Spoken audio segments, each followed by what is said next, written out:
ഇംഗ്ലണ്ടിനെതിരായ പരമ്പരയ്ക്കിടെ ഇന്ത്യക്ക് കനത്ത തിരിച്ചടിയായ ഋഷഭ് പന്തിന്റെ പരിക്ക്. കാലിന് പരിക്കേറ്റ പന്തിന് പരമ്പര നഷ്ടമാകും. 6 ആഴ്ചകൾ വിശ്രമം വേണ്ടിവരുമെന്ന് ഡോക്ടർമാർ അറിയിച്ചു.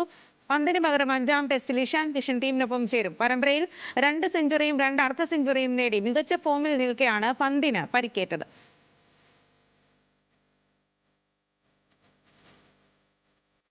വനിതാ യൂറോയിൽ സ്പെയിൻ ഇംഗ്ലണ്ട് ഫൈനൽ. സെമിയിൽ ജർമ്മനിയെ തകർത്താണ് സ്പെയിൻ ഫൈനലിൽ എത്തിയത്. അധിക സമയത്തേക്ക് നീണ്ട മത്സരത്തിൽ ഐതാന ബോൺമാറ്റി നേടിയ ഗോളിലാണ് സ്പെയിൻ കലാശപ്പോരിലേക്ക് എത്തിയത്. ഞായറാഴ്ചയാണ് ഫൈനൽ പോരാട്ടം.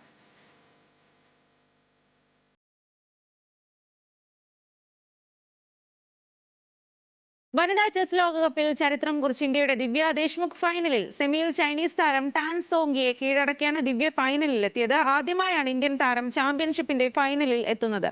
ഇന്ത്യയുടെ കോനേരു ഹംപിയും ചൈനയുടെ ലേ ടിൻജിയും തമ്മിലുള്ള മത്സര വിജയിയായിരിക്കും ദിവ്യ കലാശപ്പോരിൽ നേരിടുക.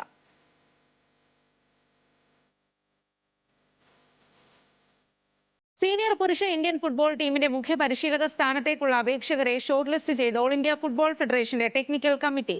Khalid Jamil, Stephen Constantine, Stefan Tarkovic എന്നിവരാണ് ചുരുക്കപ്പട്ടികയിൽ ഇടം നേടിയത്. 170 അപേക്ഷകരിൽ നിന്നാണ് 3 പേരെ ടെക്നിക്കൽ കമ്മിറ്റി തിരഞ്ഞെടുത്തത്.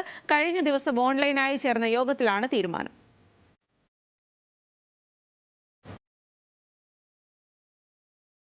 ധാക്കയിൽ ഇന്ന് നടക്കുന്ന ഏഷ്യൻ ക്രിക്കറ്റ് കൗൺസിലിന്റെ യോഗത്തിൽ ഇന്ത്യ പങ്കെടുക്കും. ഓൺലൈനായിട്ടായിരിക്കും BCCI പ്രതിനിധികൾ യോഗത്തിൽ പങ്കെടുക്കുക. ഇന്ത്യ ആതിഥേയത്വം വഹിക്കാൻ പോകുന്ന ഏഷ്യ കപ്പിന്റെ വിധി നിർണ്ണയിക്കുന്ന നിർണായക യോഗമാണ് ഇന്ന് ചേരുന്നത്.